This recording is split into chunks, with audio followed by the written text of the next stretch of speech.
Good morning, Malcolm Nance, sir. Good morning, Steffi. How are you? I am good. I have missed you. So we were saying yesterday, Malcolm, on the show, wow, what is this stunt about? What's he distracting from? And boom, here comes the Manafort news yesterday, right? All And of the this. yeah, It's just all deliciously shouting for delicious, right? yeah. Well, I mean, Uh, Trump. It was we were saying, Malcolm. For those of us that marinate in this Trump Russia stuff, yesterday was actually huge. I mean, and again, the fact that his lawyers don't know how to redact, hilarious as it is. Yeah. yeah, because they don't print anything in paper. They just do a PDF overlay, Yeah. and which can just be stripped off. But I just think the information is absolutely fantastic. It verifies a lot of stuff people had suspected. But here we go. I don't ever want to hear a person say no collusion Hmm. ever again because it's conspiracy. And now we see the conspiracy in the open that he was working with Konstantin Klimlik, who, I mean, as far back as my first book, we'd identified him as an ex-GRU officer and probably maintaining his role as a GRU liaison. That's Russian military intelligence. And now we find Manafort was giving him the kind of data we've always said would help them target states like Pennsylvania, Ohio, Wisconsin, and Michigan and peel away 77,000 voters to cheat on an election. And that's where we're going. And obviously, Robert Mueller has gone there to the point where these people lied about it multiple times last year, and now they're begging forgiveness. I say go directly to prison, do not pass go. I mean, you're right, Malcolm. You've been saying it. I mean, Hillary Clinton said it. This has always been Yes, he all did. out in the open, where she said there is no way they can target these swing states without American help. And boom, there it is. I don't know if you saw There it this. is. Ed Krasenstein posted this graph. It says the day after Manafort met with Gliminick and shared polling data, the Trump Tower server to Alpha Bank went crazy.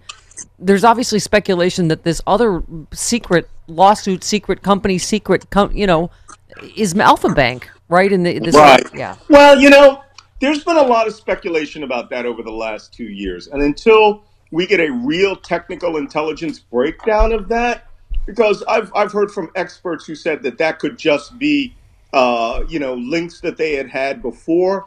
The question is, I mean, actually, coming from the signals intelligence world, I can tell you it's very, very hard for people who are not working within agencies like NSA to actually be able to determine what kind of data is moving where.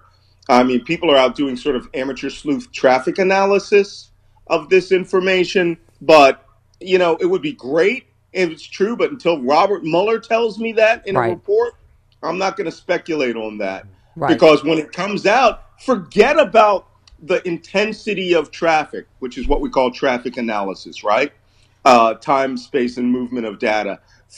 Mueller will have what's in the traffic. Right. Right. And so now what happens with Manafort after yesterday? He's going to prison.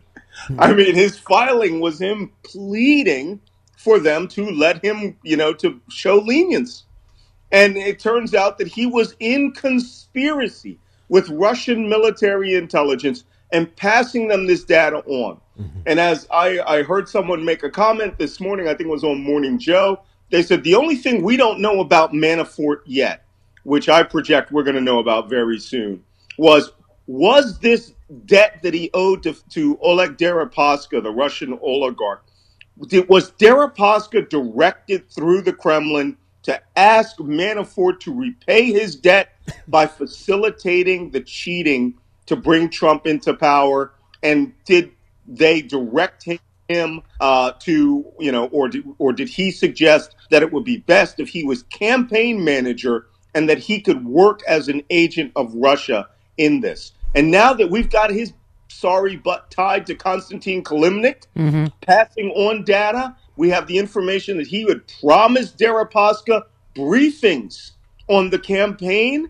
It's starting to look like Paul Manafort is the actual, I mean, we're getting evidence now that he is an actual spy under the pay of Russia because he's in debt. And the only other question left to answer is how much did Donald know and when did he know it? What we were talking earlier, Malcolm. Talk to us about the piece now that would tie this to Jared Kushner and Brad Pascal and Cambridge Analytica. Yeah, well, I got a new book coming out What? and this year, and it's about the Americans and how they all created this conspiracy, to work towards getting Donald Trump into power. And none of these things can happen in a vacuum, right? Brad Pascal worked on the Trump data team. The Trump data team was working with Cambridge Analytica, which was formed by the Mercers. Steve Bannon and Jared Kushner were on their board. They were taking this data of their own, these personality profiles, and may have been working in conspiracy with Russian intelligence to amplify the information. All of these people are up to their neck in it. Yeah. I'm a little surprised, though. Steve Bannon, as I learned yesterday, only has had 20 hours with the special counsel. And he's the kind of guy who would pull a full Karl Rove. He will dime out everybody else, right, in the conspiracy to save his own hide. Yeah. And won't get indicted in this. But I suspect that the Trump data team, already may not have actually been cognizant of it, but were a key cog in the distribution of Russian information. Yeah. And their only problem is, how are they going to prove they're not involved? Because we know every person that was involved, including the chief of dirty tricks, Mike Flynn, knows what the plan was. And we're gonna find out about that in a matter of months. Yeah.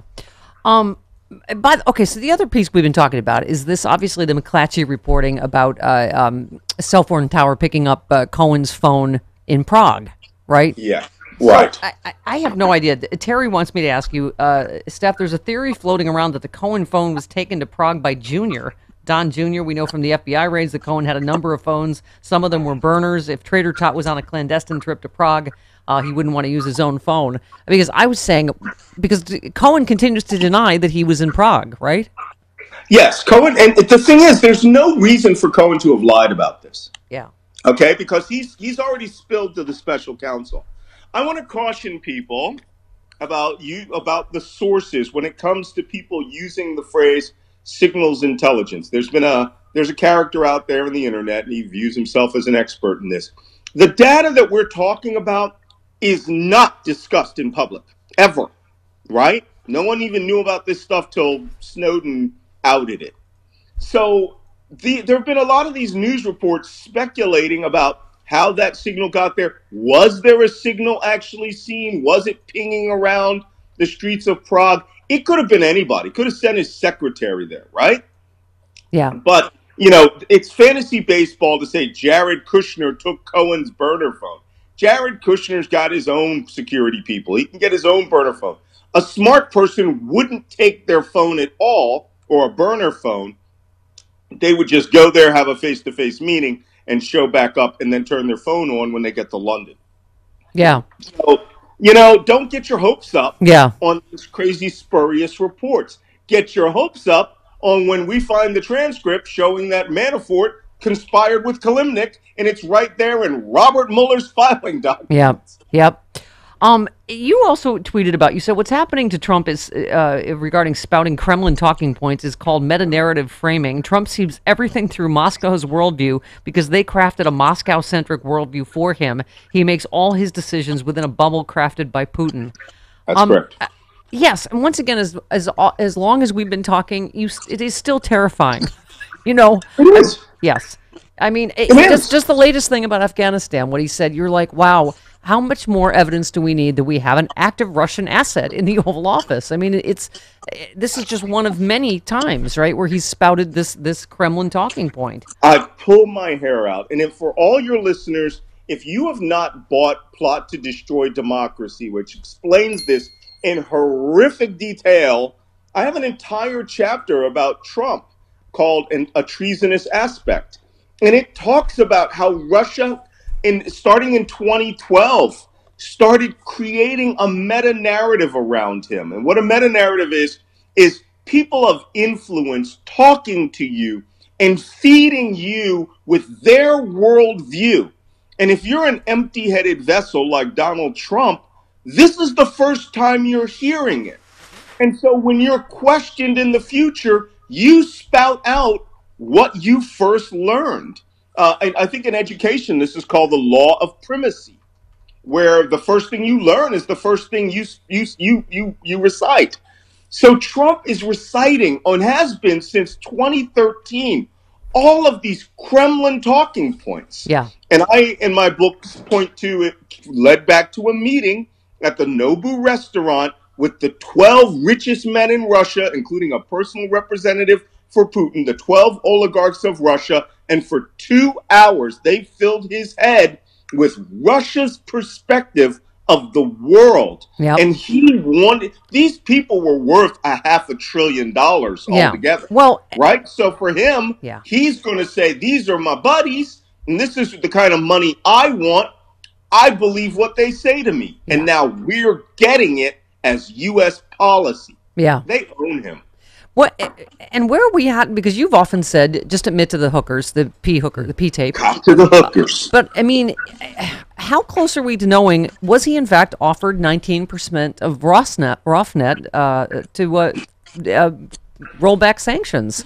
Yeah, you know, it was a $500 billion deal, and 19% came out to, if I'm not mistaken, was it $4.5 billion?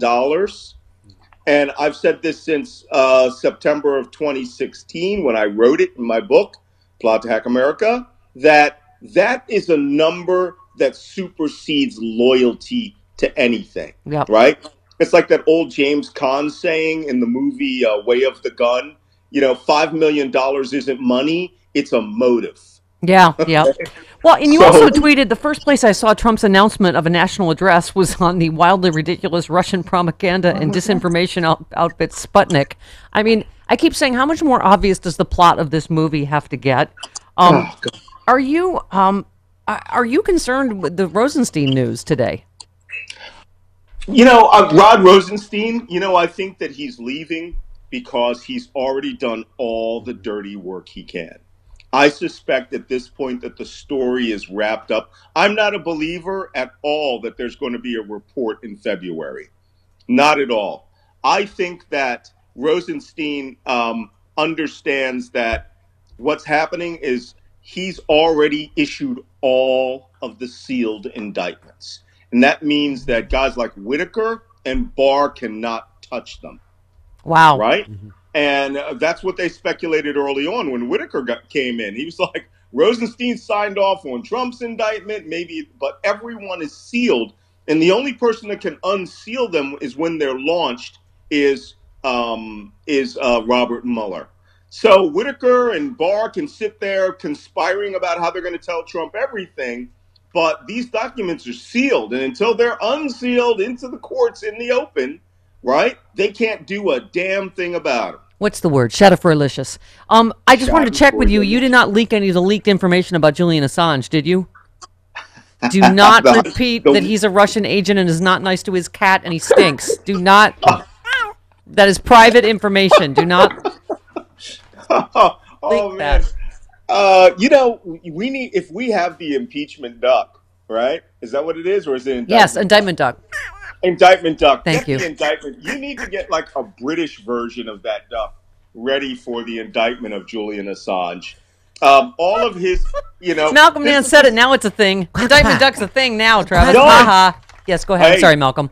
Indictment duck is real. I heard it on your show. Thank you, baby. I heard the song. Yeah, bam. So, Malcolm Nance, seal of approval. Go ahead.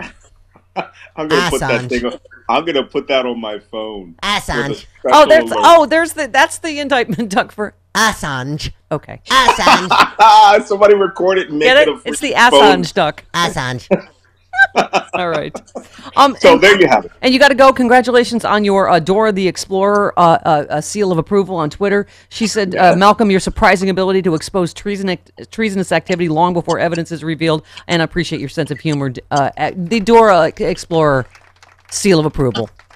There you have it. Very nice. All right, honey. Talk to you next week. Thanks so much. Okay. Take care. All right, there he goes.